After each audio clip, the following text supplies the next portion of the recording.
Hey folks, Dr. Mike Israetel here for Renaissance Periodization.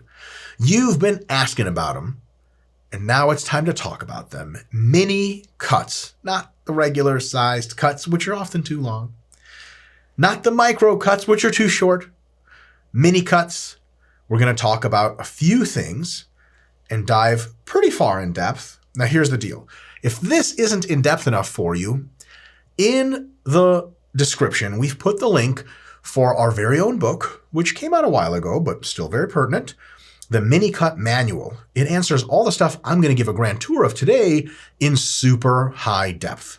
So today we're going to define what a mini cut actually is. Turns out the definition is very simple. We're going to talk about when and how to use mini cuts to your advantage and what it is they accomplish. We're going to talk about when and how not to use mini cuts and when they're not a good idea. And this is it's going to take a pretty good chunk of this presentation because a lot of people use mini cuts when they're really not supposed to be. It's a really tempting thing to really misuse. We're going to talk about choosing the mini cut for you for your particular circumstances and if and how you should choose one. And then, of course, we're going to talk about some very common mini cut follies and mistakes, all too common in this case. So how do we define a mini cut? At RP, we define a mini cut with essentially two criteria. One is how fast the weight loss occurs, faster than a normal cut. So it's 0.75 to 1.25% weekly weight loss target.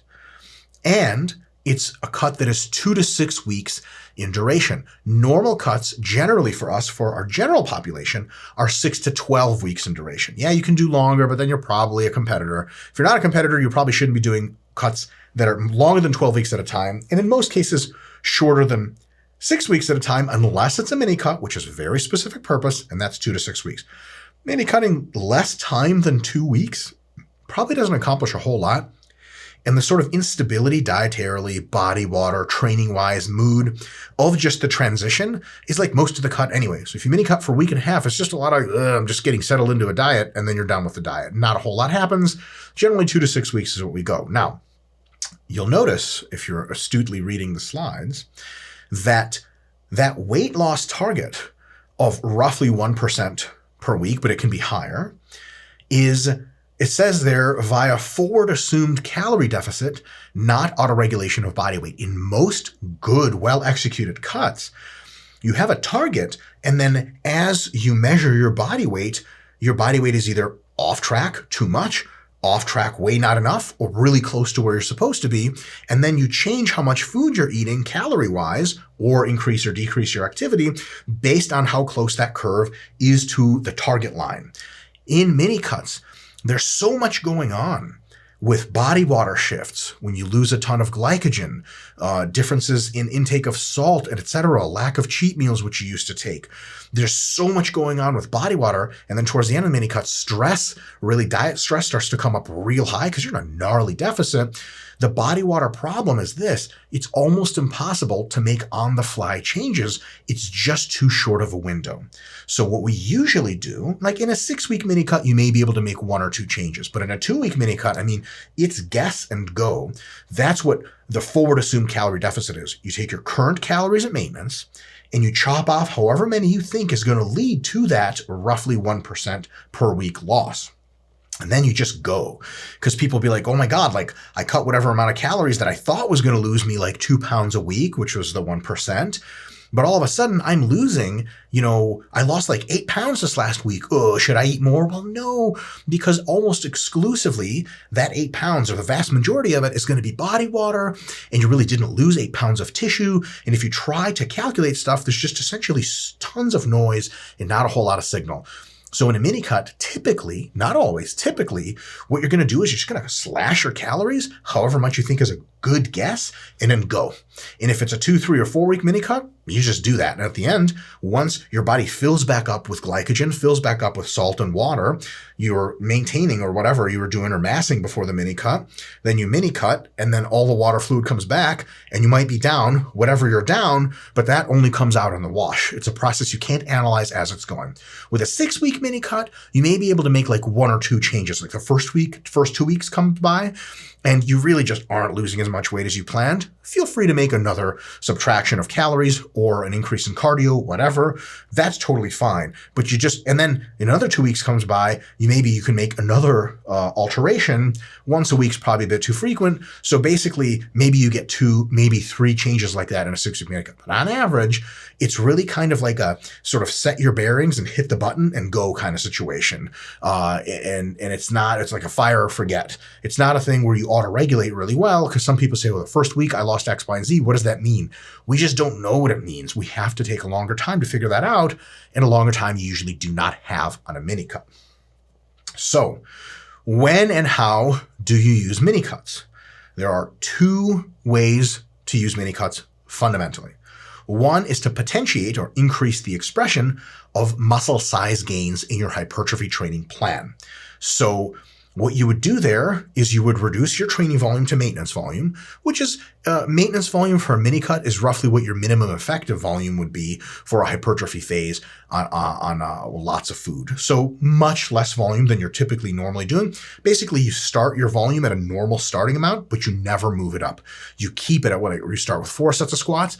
By the end of the mini cut, it's still 4 sets. You don't go up to 6, 7, 8, none of that stuff. So you keep your volume low, because you want your body to resensitize to volume during that cut, so that when you move into your massing phase after, you're sensitive to volume, you're sensitive to growth, and you just ditched a whole lot of body fat. You don't want to be in a scenario where you train really hard through your mini cut, and then you're really just tired at the end of it. And yeah, you lost a bunch of body fat, but you've also accumulated a ton of fatigue. We don't want to accumulate excessive fatigue. All we need to do is preserve our muscle. We're not going to be growing any muscle in a mini cut. The deficit is way too extreme for that. So we're just going to go to maintenance volume. So that's number 1. Number 2 is the result of that, so once we reduce the volume super low, we cut that big deficit chunk, losing it as fast as 1.25% per week after we figure out at the end of the whole process, but a really, really nasty chunk. So for a lot of people, that means potentially a 1,000 calorie per day reduction. Like, that's gnarly. That's a lot of food gone from your diet. And what that can do is make room for more muscle gains without adding a ton of fat. So for example, you're gaining weight, and anytime you're gaining weight and training hard, it's usually going to be a combination of muscle and fat. So you started at maybe 12 or 14% body fat-ish. You don't have to measure these things exactly. Let's say you had pretty clear abs. And then over the last several months, you put on tons of strength, tons of muscle, but your abs are getting real blurred out. You're starting to huff and puff a little bit. Love handles puffing up. If you're a bodybuilder who's real serious about this, your blood work came back and it was like not the greatest thing ever. And you also know, maybe if you're a bodybuilder or just someone who's really focused on their appearance, you don't want to ever get too out of shape to where it would take a crazy huge diet to get you back in shape. Like if you mass for 40 weeks straight, never do a mini cut, like you could be pretty fat at the end of that 40 weeks. And people are like, you're a bodybuilder? I thought you were a sumo wrestler. And you're like, dang it. So there's a lot of good arguments to keeping your fat levels under control. And basically, you gain muscle and fat, and then a mini cut, what it does is it takes the fat you gained, some of it, most of it maybe, and just gets rid of it. You keep the muscle, and then you've opened up enough room. So maybe you start at 12% fat, and you get to 16%. And then you do a mini cut, and maybe you're down to 13 to 14% fat, which buys you more time to never get above 16 or 18 or 20, or wherever you want to set your pretty arbitrary limit of how much fat you want to gain. Because a lot of people, like once their abs disappear, they're just not into that sort of thing, which is totally fine. Now, we used to say that there was pretty decent evidence, or at least our average supposition was that the P ratio, the amount of muscle versus fat that you gain, was heavily influenced by your starting body fat level. And that being closer to 10% when you start a mass phase gained you fractionally much more muscle than starting at like 20% or 30%. That 30% thing's probably still true, but a lot of recent evidence has been collected. Unfortunately, it's all indirect. Especially great work by the Stronger by Science guys, who you should be following on YouTube and everywhere else, Eric Trexler specifically.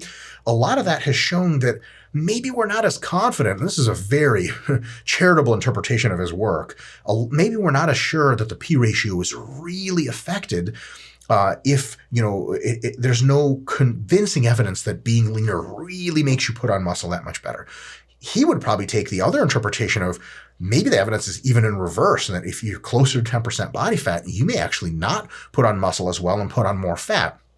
I'm not of that opinion currently as of the filming of this video, but we're all scientists. We're super open-minded, so we're not sure. The real thing is I wouldn't bet on the P ratio a ton. I think being a little bit on the leaner side is still better for a variety of reasons, potentially P ratio being one of them in my humble view. But if that doesn't pan out, forget the P ratio, forget resensitizing yourself to more gains. Maybe that's a thing, maybe it's not. Fundamentally though, you can't just keep gaining muscle and fat forever because you're super fat at the end of that process. You don't want that because your skin stretches out, you multiply fat cells, you have to do a crazy diet and potentially lose muscle to get all the way back down to being lean, and you walk around fat, your training suffers because your endurance suffers. And look, at the end of the day, like, this is like a muscle building physique channel we run here, right? And what I mean to say is you guys are interested in looking a certain way. If I'm like, look, you're going to put on tons of muscle, you're like, sweet, I'm take notes. You're like, and get super fat. You're like, is there a way we like put on a lot of muscle without getting super, super fat? Like, yes, this is the way. You do a mini cut every now and again, not obsessively. We'll talk about that later. But you essentially like gain muscle and fat, and you strip the fat. Gain muscle and fat, strip the fat. At some point, that process doesn't work anymore. We'll have to use harsher measures, but it really does buy you some time. It's like you still need vacations throughout the year if you work super hard, but weekends do a lot to really relieve a bunch of stress, right? So you think of mini cuts as the weekends to the week. It really preps you for the next week of work to be much more productive, potentially, right? So as soon as you're finished with a mini cut, because you're using it to potentiate mass gains, you go usually right into a mass gaining phase right after the mini cut. If it's a longer mini cut, and this is really covered in the book much better than I can say it here, 4 to 6 week mini cut, you may want to bring down that mild diet fatigue that you have with like a 1 or 2 week maintenance active rest sort of situation right after that. So you may want to keep your training volume low, start eating at maintenance for 1 or 2 weeks, really relieve a lot of diet fatigue, and then start gaining. That's a little bit much nuance for this video, but generally for the shorter mini cuts, you mini cut, stop, start mass gaining again. Appetite-wise, desire to train wise with high volumes, a mini cut is kind of designed to slingshot you into better mass gains, psychologically, physically, so on and so forth. And because you're leaner, you now have further to go. So that's definitely a thing. You can do some cardio, but I would recommend limiting it, especially if you want bigger legs. Because doing a ton of cardio, let's say you're like, man, I don't want to cut food. I'm going to do a mini cut and just increase cardio a bunch. You can do that, but usually cardio is really, really heavy on the legs or hard on the legs. It creates a lot of local fatigue for the legs, and it doesn't let the legs resensitize to hypertrophies. One of the big things about the mini cut isn't actually the cut in this case. It is the fact that you're taking your volumes of training very low for quite some time, 2 to 6 weeks. Your body will be very sensitive to ramping up to higher volume training later and thus get more hypertrophy. If you do a ton of cardio during a mini cut, your legs may not experience that because they're getting volume, but actually they're getting it through cardio, which is both catabolic to muscle at some point and makes it so that your legs are sort of still resistant to hypertrophy at the other end of the process. So I would keep, unlike a normal cut, I would keep mini cut cardio to the low end of things, which means, yeah, like you're going to have to eat a lot less, which sucks. Bad side. On the good side, it doesn't last that long, so no big deal. And towards the end of a massing phase, which is when you implement a mini cut, you guys probably know from experience, you're not into food at all anymore. Like if someone tells you at the end of a mass, like, hey, can you cut 1,000 calories from your diet? You go, yes, thank God. Where the hell have you been my whole life? I'm tired of eating all this crap. I'm stuffing myself every day. Finally, someone says eat less. And then really you just kind of start to get nice and hungry and like real agitated about getting more food towards the end of the mini cut, which ... is it one of its biggest purposes psychologically is to get you both metabolically and psychologically ready to eat more food, continue to push the food and mass up and have a productive mass after. I'll tell you this, if the mini cut is over and you look at how much food you have to eat at massing and you're like, oh, I can't believe I have to eat this much, you probably need a longer actual cut to get nice and lean, to get that hunger back, because it's going to be a painful time for you to keep climbing up if you're at the end of a mini cut still not super hungry. So that's option number 1. So just to be clear, option number 1 is using the mini cut. This is ways to use a mini cut properly. Option 1 is to use it to make your next mass phase better, or at least give it some room so that you don't get ultra fat. Super fine. There's another option, which is very distinct. TIA, which stands for temporarily improved appearance. Okay. Let's say you have a photo shoot or some kind of event, like your ex-girlfriend is getting married to the guy you hate, and she invited you by accident. You got to show up ripped to shreds, everything. And like in the middle of the wedding, when someone's like, when they say like, Speak now, forever hold your peace, rip off your tux, hit a front double, most muscular, maybe like a real technical side tricep, shock the crowd, right? I don't even know what the hell I'm saying anymore. It's as if I've done this before. In any case, beach party, weekend getaway, blah, blah, cruise, somewhere where you want to look good with minimal clothing or even in clothing, right? If that's the case, sometimes those events, life, planning for one thing, sometimes those events kind of sneak up on us or dropped in on us. Someone's like, hey, we're going on a cruise in July. And like, they're telling you this in early June. And you're like, oh, that sounds really fun. Like, I'm actually free in July. And like, sweet, get ready for the cruise. It's going to be fun. Tons of single people. It's going to be great. We're going to mix. It's awesome. We're going to the huge group of 20 people. And what's her name's coming? She's really into you. Remember? You're like, oh, yeah, that's right. And you look at yourself in the mirror like, I'm like 20 weeks into massing. This is terrible. Like, I told people I lift weights. This guy that set me up with this girl is telling her I lift weights, and I look like I just lift my fork to my mouth. This is not good. So in those scenarios, right, or if you're like a model or actor or something like that, because tons of models and actors watch this channel. Who knows, maybe, right? You got to be in shape now, like soon. You can use a mini cut to jam a ton of fat off your body, and you will pay the cost of that. But, and it's not like deadly or some shit. We'll get into it later. But you are essentially not trying to potentiate anything after. After a TIA mini cut, temporarily improved appearance, you're going to have to do a lot more cleanup than you get potentiation. Okay. It's going to be a lot of fatigue. You're not going to be in muscle building mode, especially afterwards. Nothing like that. Nothing like that first option where we mini cut to optimize size gains. This is very different. But because of that, you can lose a lot of fat, more than the potentiating gains one, really quickly, really alter your appearance. You show up to that cruise with 20 of your friends and people you haven't met yet, and you're looking the part, you're looking lean, and then all of a sudden that girl's like, hey, and you're like, what up? I've never actually successfully talked to a girl past that stage, so I have no idea where to take the joke after this. In any case, what you do is some not so subtle differences. For this mini cut style, for the TIA, you blast cardio. Because you just have to impose as much of a deficit from all angles as possible. You will slash your food. You will blast cardio. You will suffer. All for that model look you've been groomed for your whole life. You train hard. MEV to MRV training, like a decent amount of training. Fatigue will escalate rapidly in this case, but the fat loss will be massive because when you're stimulating a ton of essentially myofibrillar turnover with training, your muscles are turning over all the time, tons of damage, etc. That's going to require more inputs for nutrients. You may even, at the first part of the mini cut especially, grow a little bit of muscle, then lose some towards the end, no joke.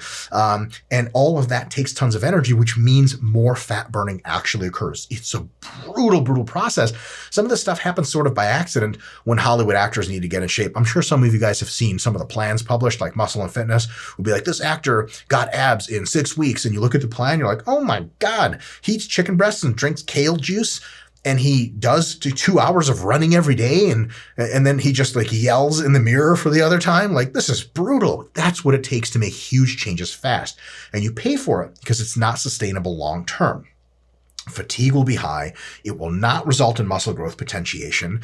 And you're probably going to need a low volume or active rest phase after to really cool everything down, increase your sensitivity of your muscles, fix all the connective tissue and stuff like that. Because you're kind of going to, not a wreck, you're going to look good, but you're going to be real beat up after one of these things. However, if it's all for the look, if it's all worth it to you, do it intelligently, know what you're getting yourself into. I'm skipping ahead a little bit, but one of the follies is doing a TIA mini cut when you think you're potentiating size gains. Don't do that, but we'll get to that in a little bit. All right. So who is a candidate for these mini cuts? Okay. Well, people that want to potentiate size gains and are serious about it, or people that, knowing and understanding the trade-offs, super high fatigue, you need to take a break after, it's going to be really tough, it's not great for long-term goals, people who need temporarily radically improved appearance. Who is not a good candidate for mini cuts? Some of these may shock you. News at 11. All right, so here's the deal. Strength athletes. I'm like, oh my God. Like some of you, LOL, are strength athletes, have been watching and taking notes and be like, I just wasted 15 fucking minutes talking to this guy at a mini cut and I'm not even a candidate population. This is bullshit. And you throw your pen at the screen, it bounces back, hits you in the face. Shitty day. I'm sorry, but here's the thing. Mini cuts impose such a huge caloric deficit. It affects your training a ton. And as far as fundamental realities of training, if I know nothing else, all this bullshit, PhDs for not shit, I know that training quality is something you pretty much never want to trade away, especially as a strength athlete. If you are a strength athlete and you can't come in and hit robust numbers, you can't hit your planned progressions, if you're that energy depleted, the whole thing's a sham. Because someone's like, how's your mini cut going? You're like, great, I'm losing a ton of weight. They're like, awesome, higher lifts. You're like, total shit. Like, wait a minute, aren't you a power lifter? Like, yep. So what does this mean for your contest coming up? Your competition? Like, I don't know. Figure when I stop the mini cut, maybe it'll magically come back. Like, yeah, but you've spent weeks not handling super heavy loads like you planned. Even if your strength sort of comes back, you're fighting from behind because your competitors have been having great workouts for 3 weeks. You've been having shitty workouts, even if you do make a comeback, which is not clear you will make that comeback. So strength athletes, and this is the God honest truth, they just need to put in the time to do regular, slow cuts. Strength athletes usually shouldn't cut faster than like 0.5% per week. I know it sucks. Maybe 0.75, but no faster than that. I mean, 0.75 is really like in extreme circumstances. And that already kind of counts as a mini cut itself. So if you're a strength athlete, if your performance suffers, the whole thing is gone. With a mini cut, it probably will. Mini cut is not a good idea. If you're a strength athlete, if you're out of shape or way out of your weight class, start months in advance. Gently, gradually, easily cut the fat while having great training, preferably in a hypertrophy or high volume phase. Get to a few percent points from where you make your water cut or whatever, and then maintain into the competition. So that's the thing. I would love it if mini cuts were for strength athletes. They just generally don't. Not only is this sort of scientifically derived on the principles, I've tried the shit myself when I was a strength athlete and on tons of clients, you know what I'm saying? Live and you learn, sorry, old clients. And it just doesn't fucking work. Like, it works 1 time out of 10. You want those odds? Sweet. I don't, right? Next, long-term sustainable fat loss is done by long, easy, smooth cuts with maintenance phases and potentially mini masses in between. They are not done with crazy psycho mini cuts. And here's why. The mini cut is designed to slingshot you back into gaining weight. That's the whole fucking purpose of it. What kind of plan is it to lose long-term weight with a slingshot that sends you in the other direction? At the end of a mini cut, you're sensitized to grow, you're fucking ravenously hungry, and voila, what does that result in? Probably weight gain. Mini cutting, people see, and we had a big problem, this guy, a PR problem at RP, LOL. We had a big problem with, as soon as we started talking about mini cuts, and especially when the mini cut manual book came out, we had a lot of people who we knew, they told us their goal was long-term, slow and steady weight loss. They were like, mini cut, is that for me? Should I buy the book? Or a bunch of them actually bought the book and we had to do some refunding where we were like, look. This is a strategy for temporarily improved appearance or potentiating gains. Do you want to potentiate gains? They're like, no, I want to lose weight. Over the long term, mini cutting is a stupid idea because it's literally backwards to what you want to do. You want to take 6 to 12 week cuts with maintenance phases in between, not mini cuts. So long-term sustainable fat loss, mini cut is designed to rebound you. Terrible idea. Related to this point, a lot of the people that get themselves into point B there, where they think it's a long-term sustainable fat loss plan, is thinking that the mini cut has all the benefits of a regular cut, none of the downsides, or same downsides, we'll say, but it's just faster. Folks, that's not how it works. Okay, if you get a race car that's tuned, here's another car analogy for you guys, probably sick of it by now. If you get a race car that goes 230 miles an hour, it probably doesn't have a coffee maker in it, or a DVD screen, or awesome, or any air conditioning. That's just shit that doesn't come with the car, right? There are trade-offs to going faster. You have to strip things off in order to make room for, that power to weight ratio, so on and so forth. Just the same way, if you're going real fast in a mini cut, that comes with trade-offs. Okay, if we had found out that mini cuts had all the same costs as regular cuts, except you just got the weight off faster, we wouldn't call them mini cuts. We would just call them cuts. And it would just be a revolution. I'd be like, hey, you guys remember what used to take you 12 weeks? Like, yeah, well, it takes you 6 now, RP. Like, sweet, we'd be trillionaires. But that's just not the case. And it's super tempting. I know. I'm tempted myself. It's like, wait a minute. I've been great. You're in week 9 of a regular cut and you're like, I hate this. Why am I here? I wish I could get this done faster. And you see Instagram or scrolling around and someone's like, mini cut. And you're like, oh, fuck, I'm doing a mini cut. Why am I doing a mega cut? This is dumb. Because mega cuts, regular cuts, work really well for that big magnitude of loss and a sustainable loss. Mini cuts don't. So don't be tempted to think that they're a shortcut. They're not. Another one, when not to use mini cuts, is at a rate much greater than planned 1.25% per week loss. Can you potentially lose at a calorie deficit that roughly translates to like 1.5% per week loss body weight? Yes, you now risk significant muscle loss, and worse than that, because you can regain muscle really fast, a lot of fatigue. If you cut real deep, 2%, let's say some crazy shit, at the end of your 3-week mini cut, which you're supposed to potentiate into a mass phase after, you are destroyed.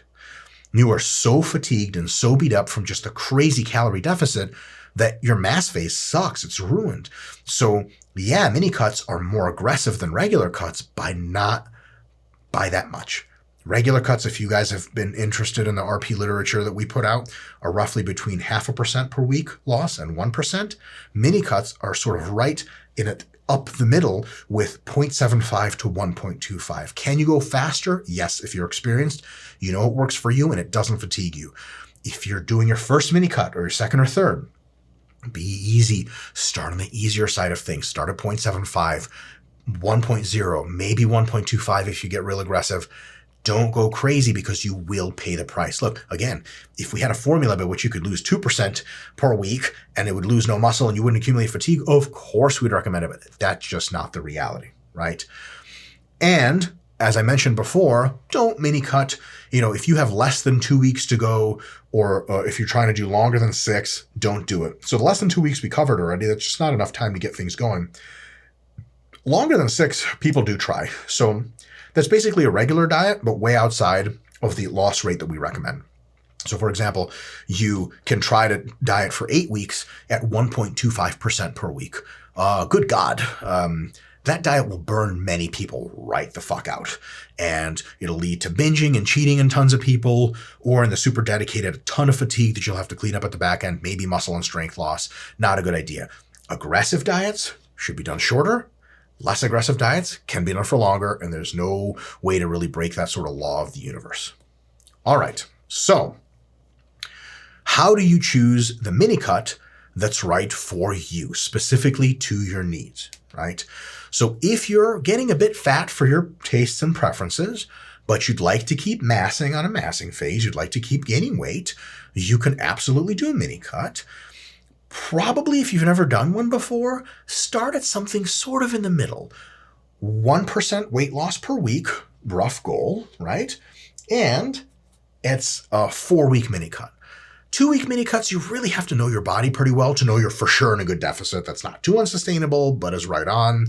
6-week mini cut, you can do that, but that can be pretty rough. And if you haven't survived a 4-week mini cut productively, not just survived, productively potentiated mass gain after, 6 weeks might just leave you too beat up because you might bite off more than you can chew. So 4 weeks and 1% is a good idea roughly to start at. And then when you do that, you do a standard mesocycle maintenance volume, which is the same as your minimum effective volume for massing.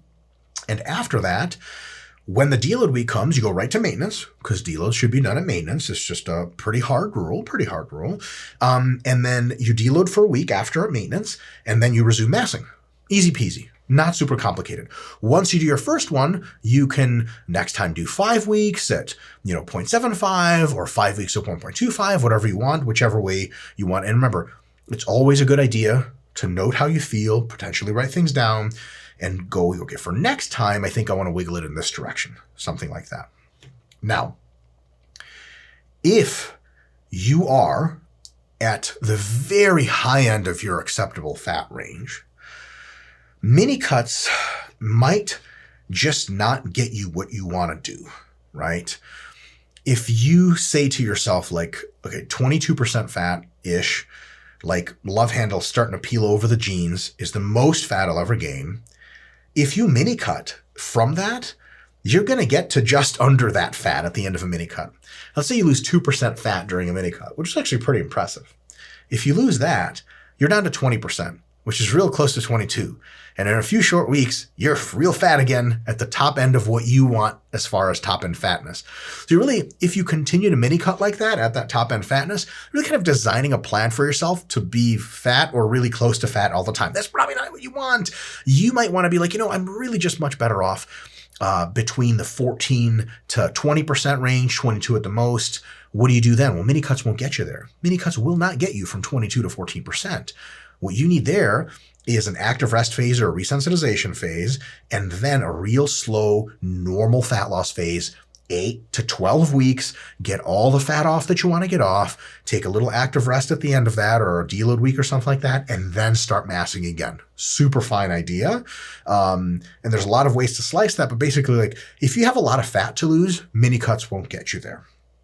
Now, if you have to be lean ASAP, or as lean as possible ASAP, the TIA mini cut is the way to go. Go as hard as you need to, but beware of a few things. The harder and longer you go, the bigger the rebound is going to be. And here's the thing. If you're going on that cruise vacation with a bunch of singles, it's kind of like a cool TV show, I guess. If you diet super hard, you rebound just as hard. When you're on that cruise ship, if you want to continue to look not super watery the whole time, manage your food intake, eat mostly healthy, still get lots of physical activity, sweat plenty, get plenty of fluids that don't have a ton of sodium in them, and you'll kind of look the part the entire time or most of the time. If you do a mini cut, a TIA mini cut, and you show up on the cruise ship ripped, a few days of crazy psycho eating won't gain you that much body fat, but you'll gain so much body water you look like a water balloon. So mind that rebound. Be careful. If you want to look the part, you're not dieting when you get on the cruise ship, but you're just not going all out all the time. There is something to say for that. And I guess I was going to read the next part to you, but like, you might look like a puffer fish towards the end of your vacation. And that's when things start to heat up with that girl you were scoping out. Again, I have no idea how that works in real life, but hypothetically, you still want to sort of look the part, so be careful about that rebound. I would hate to tell you guys all this and then rip you off. You go to Mexico and you blow up like crazy and you're like, damn it, Dr. Mike set me up for this. All right. Lastly, mini cut follies. Unfortunately, these are all too common, okay? People oftentimes that are drawn too much to mini cuts are at the end of the day what we call fat phobic. They're just really scared of fat. That makes them really uncomfortable. They don't have, like right now, I'm not particularly lean. I got some stuff going on. That's all right. I'm in a mass phase. I was pretty lean when I did, a contest. At the time of this recording, this would be recently. When you guys see this, I don't know, this would be like 3 years from when I did a show or something. But, it's okay not to be super shredded all the time. Here's the thing. A lot of people don't feel that in their heart. They hate body fat, but they also want to be jacked. So what they'll do is they'll do a mass phase for like 6 weeks. The slightest bit of body water accumulates and a little bit of fat, and they're and they start mini cutting, and they'll do a 6-week mini cut or some crazy shit. And it'll take them right back where they were body fat wise and muscle wise. That very lean physique is relatively antithetical to muscle gain. And I know that's crazy, but it's been confirmed by a few studies now. There's good theoretical reasons to confirm it, especially if you're a drug-free athlete. If you're not taking injectable testosterone, then your hormone levels, your testosterone levels, when you get super lean, plummet. And when you're trying to gain mass away from that, you gain a lot of body fat until you have enough body fat to produce more testosterone levels, and then you start gaining most of your muscle after that. If you're staying too lean all the time and using mini cuts to do it, if you're mini cutting more than you're mass gaining, you're not mass gaining. You just have some body issues that it's totally cool. We all have them to some extent. You got to work through that shit and not get stuck in this trap, right? And a lot of people don't want to mass for a really long time, but other people want to mass for forever and use mini cuts to get them back down and mini cut, and they think that lasts forever. The thing is, you accumulate too much fatigue that way. Mini cuts do reduce fatigue a little bit, but not completely. So your level of fatigue on a mass would go like this, mini cut would bring it down, then like this, right? I'm scooting that slide over to keep going, then like this, then like this. So yeah, it does bring it down temporarily. It buys you this little window here, but it's not an infinite window. Eventually, 17, 23 or whatever, 30 weeks later of massing and mini cutting, your fatigue and resistance hypertrophy through training volume is really, really high. And there's just mini cuts can't do that anymore. What you have to do is a real serious, legit cut. And then after that, or what I mean by that is a 6 to 12 week cut, really reduce some body fat. And you have to do probably after a 2 to 4 week maintenance or active rest phase so that you're really, really recovered, significantly leaner, something mini cuts can't get you, and really reducing training volume, your sensitivity is up, and then you can continue massing afterwards, okay? Mini cuts don't just buy you infinite massing. I wish they did. I wish you could just mass mini cut forever, but it doesn't work. You need longer, low volume training breaks every now and again, paired with longer diets usually. Number 2, mini cut folly. Mini cutting outside the rate and duration bounds. The quote here is play stupid games, win stupid prizes. I've seen a lot of people do this where they're like, I'm mini cutting. I'm cutting myself down to like 1,200 calories a day. And then 3 weeks later, their mini cut was supposed to be 5 weeks. 3 weeks later, they quit because their training just went straight to shit. They're not sleeping anymore. They're starving. And it's like, okay, I wouldn't exactly call this productive. Their fatigue is super high. There's a reason we have these recommendations because we think they're good ideas. Can you marginally move away from them and explore that topography and see if you can do more aggressive or less aggressive? Absolutely. Start in the middle, be intelligent about it. Don't just, you're not the first person to think that, oh man, 1.25% per week, fuck that, I'm going to do 2%. You're not the first million people to think that. So don't do that because it's probably a stupid idea. And there's a chance, there's 1 in 20, that it works well for you. I don't bet 1 in 20. I don't put out my money for 1 in 20 chances. You probably shouldn't either, right? And lastly, thinking mini cuts are magic. Super common, okay? There are no shortcuts with mini cuts, just trade-offs that are particular for a certain situation, right? It's like, I'm about to make an analogy way outside of my area of expertise, so hopefully it holds up. It's like what kind of motor oil to buy, okay? There are certain brands that are high quality, certain brands that are cheap and low quality, but notice that's still a trade-off. Like the low quality brands are still cheaper. There is a benefit there. You have to spend less money, but all of the high quality brands, there's no like one that's like, for sure, this is the best one. You say, well, the race cars use this one. Isn't it the best? Like a person who's, knows cars and knows motor oil will be like, well, yeah, it's the best if you have a high performance car, but in a low performance car, it's going to some combination not do the best job for your car or just be totally needless and way too expensive. I think people look at mini cuts just like they look for magic motor oil or something like that. They look at it and they're like, oh, that's it. Mini cuts. It's all the benefits of cutting except none of the costs. That's total bullshit, okay? If the mini version of the diet appeals to you that much because you can't stomach a long diet, because you're either too impatient or too diet fatigued, you got to deal with those two things instead of leaning on mini cuts in a way they can't hold up because they will collapse, and then you just won't get a lot out of it, and you're back to square one. Folks, thank you for tuning in. See you next time. Leaner,